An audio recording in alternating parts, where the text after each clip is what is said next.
Hello everyone, welcome to सृजन classes. तो political science की सीरीज को आगे बढ़ाते हुए आज राज्य की उत्पत्ति के सिद्धांत में नेक्स्ट सिद्धांत देखेंगे। सामाजिक समझौता सिद्धांत हम लोग करेंगे, जानेंगे कि कौन कौन से इसके समर्थक हैं, कौन कौन से आलोचक हैं। इसके कॉन्सेप्ट को समझें, क्योंकि कॉन्सेप्ट अगर एक बार समझ में आ गया तो चीजें जो है बहुत अच्छे से दिमाग में बैठ जाती हैं और क्वेश्चन जो है हम लोग अच्छे से एग्जाम हॉल में कर लेते हैं। स्टार्टिंग में तो ये चीजें थोड़ी सी बोरिंग लगती है, मुझे ऐसा लगता है, ये मेरा अपना एक्सपीरियंस है। लेकिन यकीन माने जब एक दो बार इसको कर लेंगे ना तो आप अच्छा स्कोर करेंगे, क्योंकि सारे जो स्टूडेंट होते हैं वो कहीं ना कहीं जो है पॉलिटी का जो पार्ट है वो जीके रिलेटेड सारे जो है एग्जाम्स में आते हैं, तो उनको हर कोई कर लेता है। लेकिन जब आप यहाँ से स्कोर अच्छा करते हैं ना तो वो आपके लिए जो है प्लस हो जाता है। तो इसलिए ये चीजें आपको करना बहुत ज्यादा जरूरी हो जाता है। तो आइए समझते हैं। बाकी तो आप लोगों ने देख ही लिया है कि गवर्नमेंट का क्या रूल चल रहा है, आयोग क्या कर रहा है कि तदर्थ शिक्षकों को अलग से भरांक और कितना ज्यादा दे रहा है। तो इसलिए जो सामान्य विद्यार्थी हैं, जो जनरल स्टूडेंट हैं, उनके लिए तो और भी टफ हो गया है एग्जाम। तो इसलिए भी आपको एक एक नंबर से पॉइंट पॉइंट में होगा इसमें, तो इसलिए बहुत ज्यादा ध्यान देने की जरूरत है। आइए समझते हैं इसको।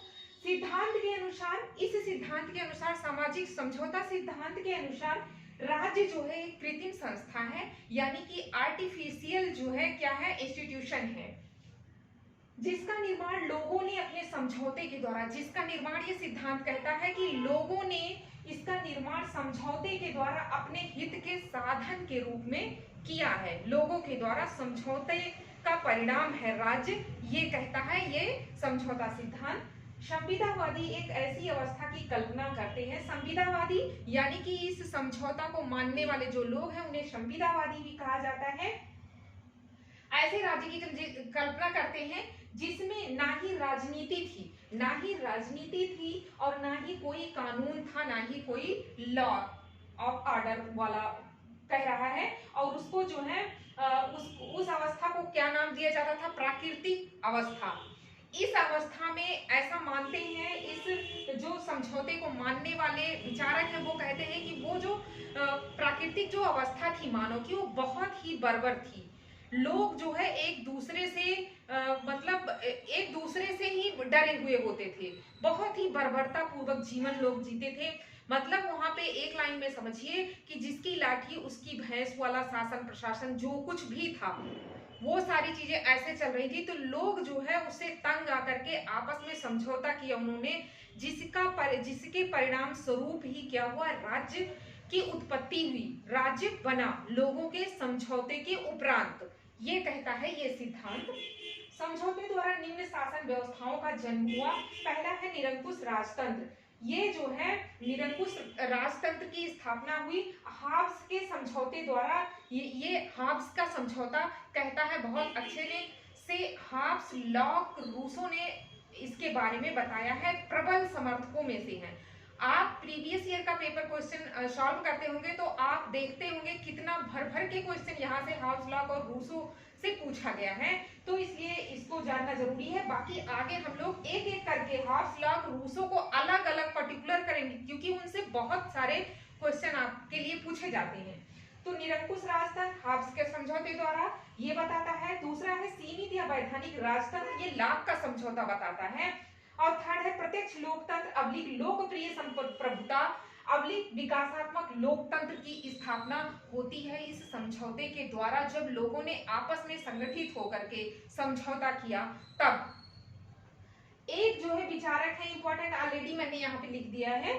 सर्वप्रथम वैज्ञानिक रूप से समझौते की तर्कपूर्ण व्याख्या की। सर्वप्रथम सबसे पहले तर्कपूर्ण व्याख्या किसने की थी, रिचर्ड हुकर। ये पूछा जाता है। 16वीं 17वीं 18वीं सदी में समझौता सिद्धांत अत्यंत लोकप्रिय था। इस टाइम जो ये सिद्धांत था वो बहुत ही लोगों के बीच में लोकप्रिय था। अल्यूसियस कहते हैं, विचारक हैं अल्यूसियस। इन्होंने कहा, इनकी एक बुक है ये सिस्टमैटिक पॉलिटिक्स, बुक याद रखेंगे। सिस्टमैटिक पॉलिटिक्स में राज्य को समझौते का परिणाम बताया है। इस सिद्धांत कि अत्यधिक वैज्ञानिक ढंग से विवेचना। अब देखिए, अगर पूछा जाए कि पहली बार तो रिचर्ड हुकर को लगाएंगे, अगर पूछा जाए कि बहुत अच्छे से वैज्ञानिक, अत्यधिक वैज्ञानिक ढंग से विवेचना करने वाले इंग्लैंड के दो विचारक, इंग्लैंड और इनकी कंट्री भी कभी कभी पूछ लिया जाता है, इनका नाम दे दिया जाएगा कि लाभ कहाँ के निवासी थे या रूसो कहाँ के निवासी थे, इसलिए यहाँ पे मैंने इनकी कंट्री को भी मेंशन कर दिया है। तो ये इंग्लैंड के दो विचारक हॉब्स, लॉक तथा फ्रांस के विचारक रूसो का नाम विशेष रूप से उल्लेखनीय है। यही इनके इस समझौते के जो मेन विचारक हैं, इनको पर्टिकुलर हम लोग अलग अलग नेक्स्ट वाली और वीडियोस में करते हुए चलेंगे। तो ये हुए इसके मेन विचारक। रिचर्ड हुकर क्या की बुक है, law of ecclesiastical polity. Law of ecclesiastical polity में बताया कि मनुष्य की प्राकृतिक अवस्था अशांतिपूर्ण। इन्होंने क्या कहा कि मनुष्य की प्राकृतिक जो अवस्था थी वो अशांतिपूर्ण और संघर्षमय थी। अशांतिपूर्ण और क्या थी, संघर्षमय थी, इसीलिए समझौता किया गया है। अब इसके आलोचक भी हैं, बहुत सारे आलोचक हैं, इनमें से जो मेन आलोचक हैं वो Bentham Henry man, green, work, holer और पोलक, ये कटु आलोचक हैं। ये टॉमस पेन एक जो है विचारक थे, वो सामाजिक समझौता सिद्धांत को प्रगति के इतिहास में रोड़ा मानते हैं। प्रगति के इतिहास में ये कौन कहता है, टॉमस पेन कहते हैं कि ये रोड़ा है। ब्लंट सली ने, बहुत इंपॉर्टेंट है लाइन, ब्लंट सली ने समझौता सिद्धांत को अत्यंत भयंकर, ग्रीन विचारक थे, ब्लंट सली अलग है। ब्लंट सली ने कहा कि समझौता सिद्धांत को अत्यंत भयंकर कहा, और ग्रीन ने कपोल कल्पना कहा। ग्रीन ने कपोल कल्पना कहा है। और बूलजे जो है एक विचारक थे, बूलजे, इन्होंने झूठा बताया। इन्होंने क्या कहा कि ये समझौता बिल्कुल झूठा था। और आपने देख ही लिया कि इसके जो है अगर आलोचक पूछे जाए तो ये हम लोगों ने इनका नाम मेन ये आलोचक थे, इसको देख लिया। तो इस तरह से हम लोगों ने आज इसको कर लिया। इसके बाद जो है हम लोग हॉब्स को अलग, लॉक को अलग, रूसो को अलग करते हुए चलेंगे, क्योंकि इन सब से बहुत सारे इनके स्टेटमेंट, बहुत सारी इनकी बुक्स वगैरह वो क्वेश्चन पूछे ही जाते हैं।